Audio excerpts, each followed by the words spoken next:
Class में सभी लोग आ गए हैं। अब हम लोग क्लास शुरू करते हैं। आज एक ही कॉपी है और कॉपी किनका है? सुधा का है। देखते हैं क्या लिखा है आज सुधा। क्वेश्चन है, कॉपी अभी तक ये चेंज इनका नहीं हुआ है, 69 वाला ही कॉपी में है। 69 अब 70 वाले कॉपी में इनको लिखना था। अच्छा कोई नहीं, कॉपी आपको मिल जाएंगे। क्वेश्चन है, भारतीय संविधान के प्रस्तावना में वर्णित शब्दों का व्याख्या करते हुए संविधान के स्रोत, स्वरूप और उद्देश्य पर चर्चा करें। स्रोत क्वेश्चन जब समझा रहे थे तब भी बोले थे यहाँ नहीं होगा, जब समझा रहे थे तब भी बोले थे कि यहाँ कॉमा होगा,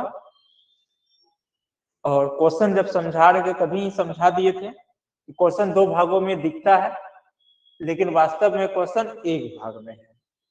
तो ये क्वेश्चन का आंसर सुधा दोबारा लिखे। पहली बार जब लिखे थे तो वो कॉपी भी है ग्रुप में, तो उसमें वो क्या किए थे, वही गलती कर गए थे, वो दो भागों में करके लिखे थे। लेकिन अब देख रहे हैं कि नहीं, ये एक भाग में ही उत्तर को दिए है। तो अब देखते हैं इसका उत्तर कितना सही है। आवाज जा रही है सभी को?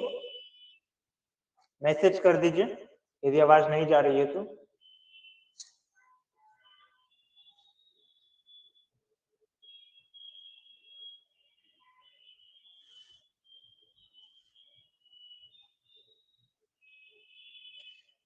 किसी दस्तावेज की उद्देशिका, किसी दस्तावेज की उद्देशिका या प्रस्तावना उस देश के आरंभ में अभिव्यक्त वो कथन है जो उस देश के उद्देश्यों एवं उनमें अंतर्निहित दर्शन को प्रस्तुत करता है। सामान्य नजर से देखें तो ये आंसर बिल्कुल सही लगता है, लेकिन है नहीं। बार बार कहते हैं कि आंसर राइटिंग में शब्दों का चयन, भाषा शैली, प्रस्तुति, पॉइंट्स और प्रस्तुतिकरण, ये चार मायने रखता है। ठीक है, अब इसका शब्दों का चयन क्या है? किसी दस्तावेज, यहाँ पर सीधा इनको सिंपल में लिखना है, प्रस्तावना या उद्देशिका, प्रस्ताव, और यहाँ उद्देशिका को लगाने का कोई मतलब नहीं था। देखिए, उद्देशिका और प्रस्तावना दोनों में एक अंतर है। जब हम किसी काम को शुरू करने जा रहे हैं और उस काम को कैसे करना है उसके लिए जो गाइडलाइन बनाए, ठीक है, जो उसके लिए दिशा निर्देश तैयार किए, वो है उद्देशिका। काम कंप्लीट हो चुका, अब उसमें क्या है, जैसे कोई बुक है, अब हम बुक लिखने जा रहे हैं, अब हम लोग एक तैयार किए हमें किस प्रकार का बुक लिखना है। ये जो किस प्रकार का बुक लिखना है उसमें जो हम लोग तैयार किए वो होता है उद्देशिका। जब हम लोग एक बनाए कि हाँ हमको इस बुक में ये डाटा देना है, तो वही हो गया उद्देशिका। लेकिन जब बुक तैयार हो गया, अब हम सिर्फ बता रहे हैं कि भाई इस बुक में क्या है, हम क्या तैयार किए हैं। जब वो हम बता रहे हैं तो वो हो गया प्रस्तावना। है देखिए, घुमा कर देखिए तो एक जो हम सोचे थे वही बुक तैयार किए, यानी जो उद्देश्य बनाए थे वही हम बुक में तैयार किए, और जो हम तैयार किए हैं वही वही हम बता रहे हैं शॉर्ट में। यानी जो हमें तैयार करना है, जो सोचना, तो उसी को हम एक शॉर्ट में पहले तैयार कर दिए, जिसको उद्देशिका। अब जो तैयार हो गया तो हम जो बता रहे हैं उसी को क्या कह रहे, प्रस्तावना।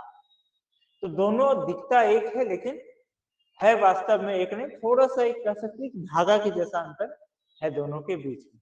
तो यहाँ पर क्या था, सिंपल से चलना था। प्रस्तावना, प्रस्तावना संविधान के आरंभ में अभिव्यक्त वो कथन है जो शासन के, दस्तावेज के नहीं, जो शासन व्यवस्था के उद्देश्यों एवं उनमें अंतर्निहित दर्शन को प्रस्तुत करता है। अब ये किसी दस्तावेज को उद्देश्य का प्रस्तावना उस देश के, तो यहाँ पर या तो अगर इस तरीके से लिखेंगे तो किसी देश के दस्तावेज, फिर दस्तावेज शब्द सूट ही नहीं कर रहा है, गलत नहीं है लेकिन वो स्टैंडर्ड फॉर्म में नहीं, वो सूट नहीं कर रहा है। तो बेटर क्या है कि सबसे अच्छा इसका रहता प्रस्तावना संविधान के, यहाँ संविधान के आरंभ में है ना, देश के आरंभ में कैसे होगा, वो संविधान के आरंभ में प्रस्तावना होगा, किसी देश के संविधान। तो प्रस्तावना संविधान के आरंभ में अभिव्यक्त वो कथन है जो उस देश के जो शासन व्यवस्था के, या उस देश के शासन व्यवस्था, या जो किसी देश की जो किसी देश के शासन व्यवस्था के उद्देश्यों एवं अंतर्निहित दर्शन को, जब यहाँ उद्देश्यों किए तो यहाँ दर्शनों करना होगा, यही तो हिंदी में मिस्टेक होते हैं, दर्शनों को प्रस्तुत करता है। तो भूमिका में देखें ये सब गलतियां रहा। अब हम लोग देखते हैं आगे। 13 दिसंबर 1946 को पंडित जवाहरलाल नेहरू ने संविधान सभा में कहा, तो संविधान सभा में, देखिए यही सब छोटा छोटा ही मिस्टेक क्या करता है, आंसर राइटिंग को खराब करता है और मेहनत करने के बाद भी क्या होता है, अंक काटवाता है। तो संविधान सभा में जवाहरलाल नेहरू ने संविधान सभा में एक उद्देशिका प्रस्तुत किया। जैसे 22 जनवरी 1947 को संविधान सभा द्वारा अपनाया गया था। संविधान जिसे बाद में, तो बाद में कब, तो यहाँ वही है, संविधान बनने के पश्चात इसी उद्देशिका को प्रस्तावना के रूप में, संविधान की प्रस्तावना के रूप में अपनाया। ये हो गया। इसके बाद एक और चीज ये छोड़ दी है, यहाँ पर एक लाइन, 2 लाइन और देना था कि प्रस्तावना संविधान का ही अंग है, प्रस्तावना संविधान का ही हिस्सा है। ये सवाल आ जाता है क्या प्रस्तावना संविधान का हिस्सा है, तो बिल्कुल है, इसलिए उसमें कुछ भी चेंजेस करने के लिए संवैधानिक संशोधन की जरूरत पड़ती है। तो प्रस्तावना संविधान का ही हिस्सा है एवं 42वें संविधान संशोधन 1976 द्वारा प्रस्तावना में 3 नए शब्द, समाजवादी, पंथ निरपेक्ष और अखंडता को जोड़ा गया। ठीक है, तो ये 2 लाइन अगर और लिख देने पर बेटर रहता, नहीं भी लिखे कोई बात नहीं, लेकिन दे देना अच्छा रहता है। अब हम लोग देखते हैं, अब ये जैसे वर्णन किए स्रोत, ठीक, स्रोत के बाद स्वरूप, बहुत अच्छा, बिल्कुल जैसा समझाए तो उसी तरीके से चल रहा है। उद्देश्य, अब देखिए जैसे ये उद्देश्य पे किया ना, तो यहाँ बेटर क्या होता, एक क्लाउड चार्ट यहाँ बना लेते हैं। यहाँ पर क्या करना था, जब इसके बाद भूमिका के बाद एक क्लाउड चार्ट बनाना था। तो देखो क्लाउड चार्ट क्या बनाना था, क्लाउड चार्ट बनाना था जैसे कि इस तरह से, यहाँ पर लिखने से पहले संविधान देते और प्रस्तावना देते, सॉरी प्रस्तावना, स्वरूप,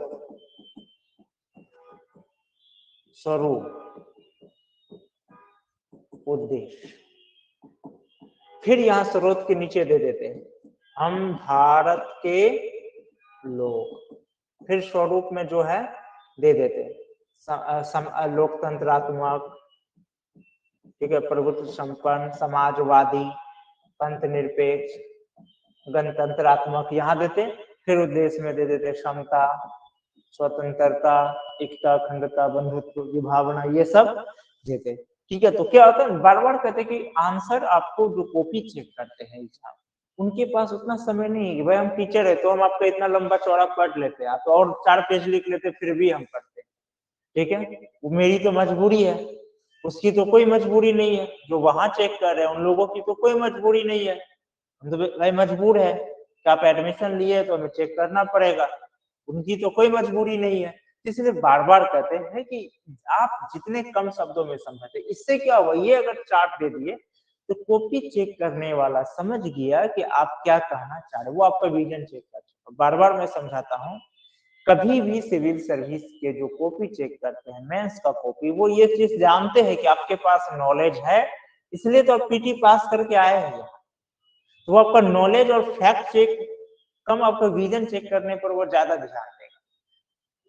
तो अब देखते हैं ये गलती कर गए, यहाँ पर ये गलती हो गई सुधा से। अब देखते हैं आगे का स्रोत, हम भारत के लोग, भारत एक प्रजातांत्रिक देश है तथा भारत के लोग ही सर्वोच्च संप्रभु अथवा भारतीय जनता को जो अधिकार मिले हैं वही संविधान, इसको व्याख्या करने में ये गलती कर गए। हम भारत के लोग से तात्पर्य है, स्रोत में होगा हम भारत के लोग से, यहाँ पे तात्पर्य ये होता है भारत का संविधान भारतीयों द्वारा बनाया गया है। देखिए संविधान प्रस्तावना का पहला शब्द हम भारत के लोग और अंतिम शब्द हम क्या किया जाता है, अंगीकृत अधिनियमित और आत्मर्पित करते हैं, यह है ना। मतलब ये हुआ हम भारत के लोग, ये जो ये व्याख्या है ये व्याख्या गलत है आपका।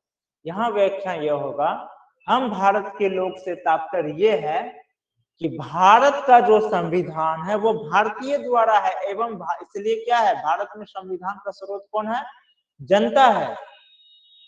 संविधान का स्रोत जब यहाँ तो आप क्लियर ही नहीं किए कि स्रोत है कौन, यहाँ पर अधिकार में चले गए, यहाँ पर ये क्लियर ही नहीं हुआ कि ये हम भारत के लोग स्रोत है क्यों। तो इसका मतलब हुआ कि हम भारत के लोग से मतलब हुआ कि संविधान की शुरुआत कहाँ से हो रही है, प्रस्तावना की शुरुआत हम भारत के लोग, यानी यह स्पष्ट करता है कि संविधान किनके द्वारा बनाया गया है, भारत का संविधान भारतीयों के द्वारा बनाया गया है। वे 200-300 के आसपास लोग जो संविधान सभा में बैठे वे क्या थे, वे भारतीयों के प्रतिनिधि के तौर पे, तब सारे भारतीय तो नहीं जा सकते हैं, तो हम प्रतिनिधि भेजे,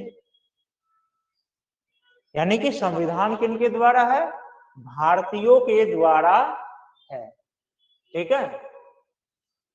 तो ये व्याख्या इनका क्या हो गया, गलत हो गया। अब आगे देखते हैं, अब चलते हैं स्वरूप, ठीक है। संप्रभु, भारत ना तो यहाँ संप्रभु नहीं, प्रभु तो संपन्न देना चाहिए प्रस्तावना में जो शब्द पर को लेके चले।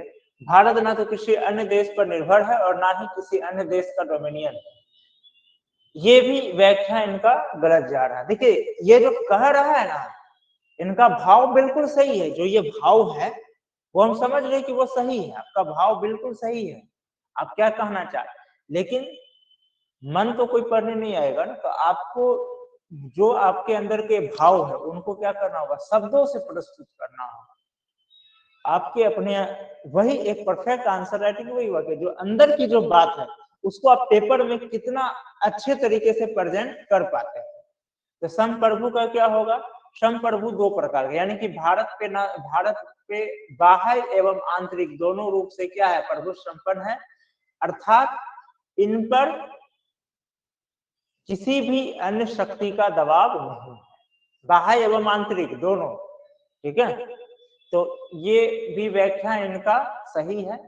अब ये किसी अन्य देश पर भारत ना तो ना ही किसी अन्य देश, तो निर्भर का देखिए, निर्भर शब्द अलग हो गया, वो इकोनॉमिकल वर्ड हो, निर्भर शब्द वो इकोनॉमिकल वर्ड हो गया, तो निर्भर तो है वो एक इकोनॉमिकल वर्ड है, अर्थशास्त्र का शब्द है। आत्मनिर्भर कहते ना, हमारे हमें अपने देश को आत्मनिर्भर बनाना है, तो वो एक इकोनॉमिकल वर्ड है, और निर्भर तो आज के डेट में दुनिया का हर देश पर, वो एक अलग चीज है। अर्थ इकोनॉमिकल अलग विषय हो जाता है, पॉलिटिकल अलग विषय है। अब चलते हैं आगे, देखते हैं समाजवादी, ऐसी संरचना जिसमें उत्पादन के मुख्य साधनों पूंजी, जमीन, संपत्ति आदि पर सार्वजनिक स्वामित्व या नियंत्रण के साथ वितरण में समतुल्य सामंजस्य हो, ठीक है। देखिए समाजवाद एक ऐसा शब्द है जिसका अलग अलग देशों में अलग मीनिंग होता है। भारत में भी समाजवाद है, चीन में भी समाजवाद है, लेकिन दोनों के समाजवाद में सामान्य तरीके से अगर समझे तो समाजवाद दो प्रकार के होते हैं। अगर हम सामान्य तरीके से चले तो समाजवाद दो प्रकार के होते हैं। पहला होता है साम्यवाद समाजवाद, दूसरा कौन सा होता है, लोकतांत्रिक समाजवाद, ठीक है। लोकतांत्रिक समाजवाद, लोकतांत्रिक समाजवाद को ही कहते हैं नेहरूवादी समाजवाद।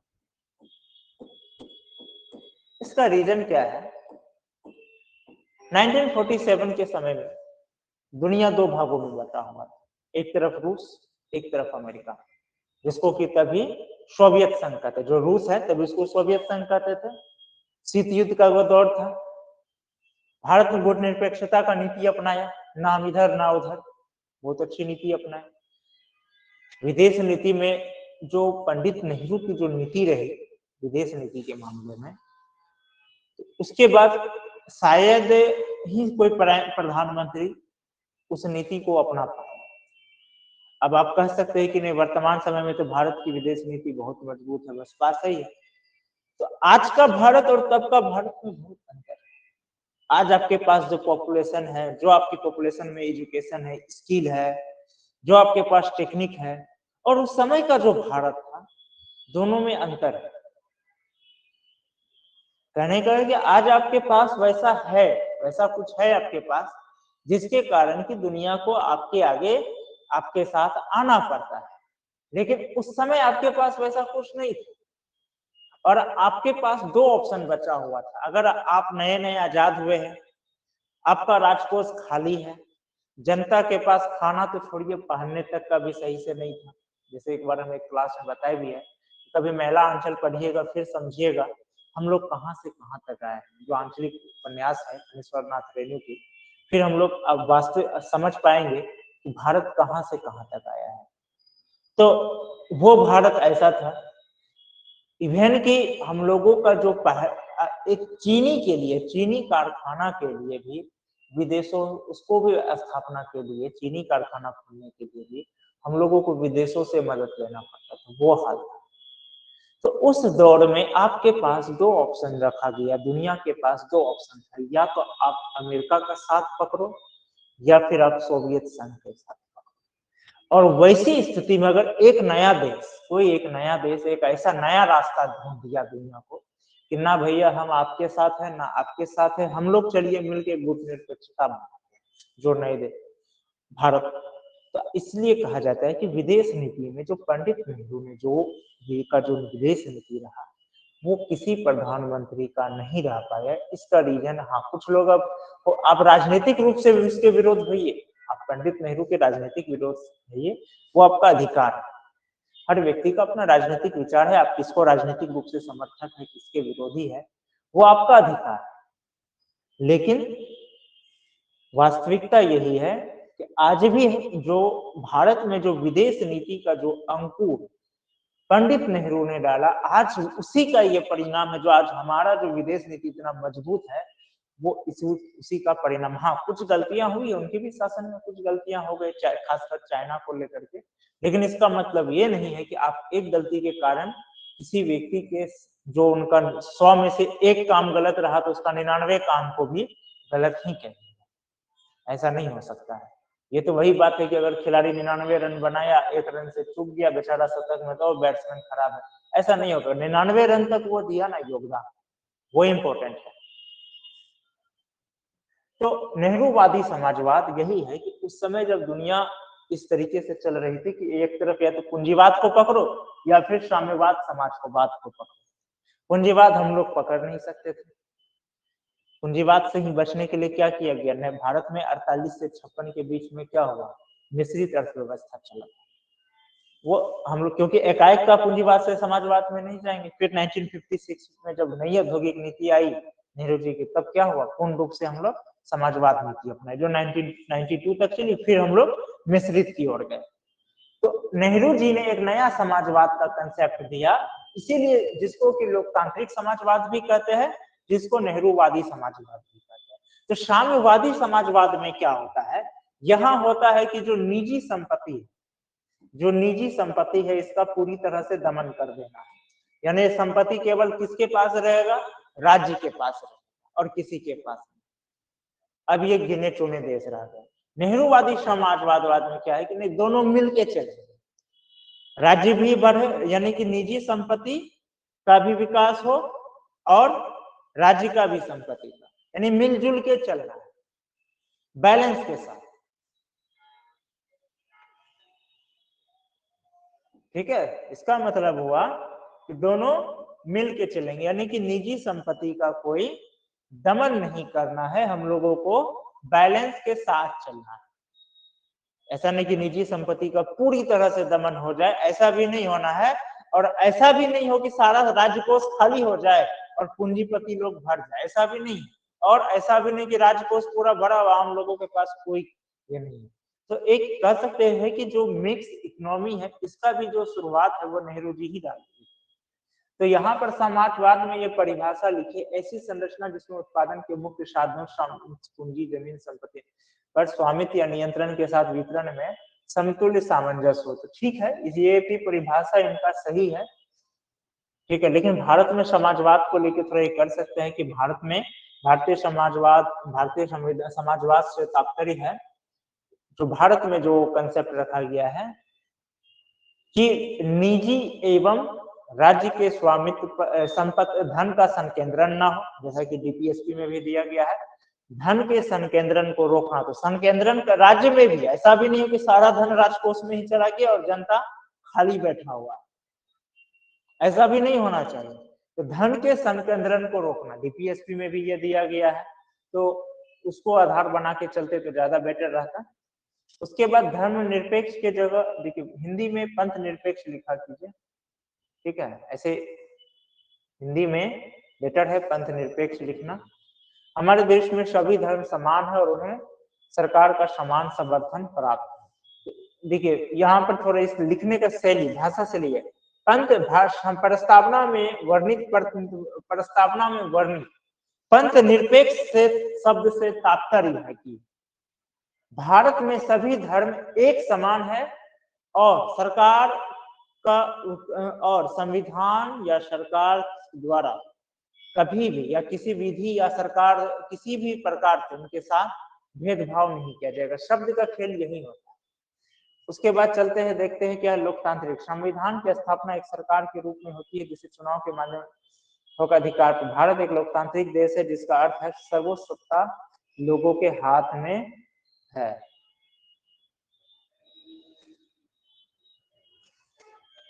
इससे कोई मतलब नहीं, ये इसका बेकार कहिए जा रहा है।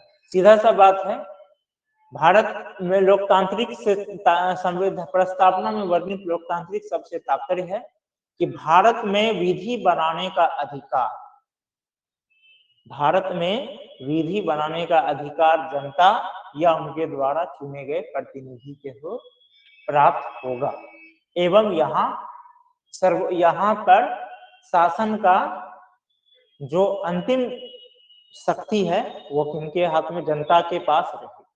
हो गया गणतंत्र। भारत का प्रमुख अर्थात राष्ट्रपति चुनाव के जरिए सत्ता में आता है। उसका चुनाव 5 वर्ष के या प्रत्यक्ष रूप से किया जाता है। यहाँ भी गणतंत्र में भी देखिए, ऐसा नहीं कि ये व्याख्या गलत कर रहे, व्याख्या सही कर रहे, लेकिन बार बार कर सिर्फ आंसर लिखने से नहीं होगा। जो आपका लिखने का जो तरीका है, भाषा शैली है, वो सही नहीं है, वो ज्यादा इफेक्टिव नहीं है। आपको मार्क्स मिलेंगे, कम मार्क्स मिलेंगे। अब आंसर सिर्फ लिख दिए वो नहीं है। यहाँ गणतंत्र शब्द को व्याख्या करना था। प्रस्तावना में वर्णित गणतंत्र शब्द से तात्पर्य है कि भारत का सर्वोच्च पद वंशानुगत ना होकर के जनता में से भारत का कोई भी नागरिक एक निश्चित संवैधानिक प्रक्रिया द्वारा या चुनाव द्वारा कोई भी उस पद पर आसीन हो सकते हैं। शब्दों का खेल, आंसर राइटिंग शब्दों का खेल। एक अच्छी मूवी, अब जैसे आदिपुरुष क्यों फ्लॉप हो गई है, पूरा हो हल्ला था, लोगों में पूरा जोश था राम जी पर मूवी बन रही है, लेकिन फिर क्यों? डायलॉग, सिर्फ डायलॉग की वजह से अच्छे शब्दों का प्रयोग नहीं किए। लोग कल्चर से जुड़ा हुआ था, लोगों के आस्था से जुड़ा हुआ था, लोग उसको रिजेक्ट कर दिए। तो ठीक उसी तरह आप ऑफिसर बनने जा रहे थे। जब आप ऑफिसर बनने जा रहे थे, आपके पास आपसे एक बेटर वर्ड्स की बेटर मतलब कह सकते हैं, आपसे एक बेहतर शब्दों का उम्मीद कर रहे हैं, लेकिन आप एक अच्छे शब्दों के साथ, एक अच्छे भाषा शैली के साथ अपने भावों को प्रस्तुत करेंगे।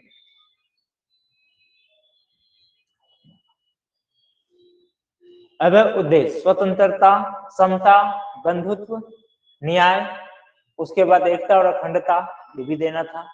लोगों को गतिविधि किसी प्रकार की रोक टोक की अनुपस्थित है। अब इसमें ऐसा कुछ नहीं, ये तो आसान था भाई। इसमें जो 5 प्रकार का स्वतंत्रता है उसको लिख देते, कोई मतलब नहीं, फिर उसी में कर देते कि लोगों के भौतिक एवं नैतिक विकास के लिए ये आवश्यक है। क्षमता, समाज के इसमें भी कोई दिक्कत, इसमें भी 2 प्रकार का क्षमता है, प्रतिष्ठा और अवसर, उसको लिखे ही नहीं। व्यक्ति का सम्मान, देश की अखंडता, अच्छा यहाँ पे लाके लिखे देश की एकता अखंडता, वो भी सही है, ठीक है। चलिए ये वाला पॉइंट जैसे कि ये प्रश्न ठीक है। हाँ, ये लास्ट में 2 पॉइंट इनका बेटर जा रहा है और ऊपर का जो ये 3 है इनको ये एक्सप्लेन करने में फिर मिस कर गए। लास्ट का जो दोनों है इसको एक्सप्लेन अच्छे से किए हैं। ऊपर का ठीक है, फिर भी पहले की तुलना में आज आपका शब्दों का जो चयन है बहुत अच्छा है पहले की तुलना में। यानी कि बहुत अच्छा है, अभी भी बहुत सुधार करने की जरूरत है। कह सकते हैं कि आप 20% तक आपका सुधार हो गया है। पहले की तुलना में चले तो 20% तक आपका पहले से थोड़ा सा अपग्रेड हुआ है, भाषा शैली में भी और शब्दों के चयन में भी और आंसर का प्रस्तुतिकरण में। आज बहुत ही शॉर्ट में गए हैं और शॉर्ट जाने के चक्कर में कुछ ज्यादा भी शॉर्ट्स ले गए कि कम से कम यहाँ जब ये कंप्लीट हो गया तो इसके बाद 2-4 लाइन लिख देना था। ये था, इस तरह से देख स्पष्ट होता है कि भारत का प्रस्तावना क्या कर रहा है। भारतीय प्रस्तावना भारतीय संविधान को कम शब्दों में अपने जो उनके संविधान के जो भाव है, जो उनके उद्देश्य है, जो उनमें निहित आदर्श गुण है, उनको क्या करता है, वो जनता को समझने में सहयोग करती है। लोग ये 2 लाइन लिख देते और बेटर हो जाता, सीधे समाप्त करने की जरूरत नहीं था। फिर भी पहले से ठीक है आपका कॉपी, पहले जिस हिसाब से आप लिख रहे थे उसके तुलना में अब सही है। इसके बाद जो नेक्स्ट क्वेश्चन है नागरिकता का, बाकी लोग तो कॉपी लिखे नहीं है, सिर्फ एक आपकी का कॉपी एक आया था, एक ही कॉपी आया था और बाकी लोग जो है वो लिख कर भेजे। और इसके बाद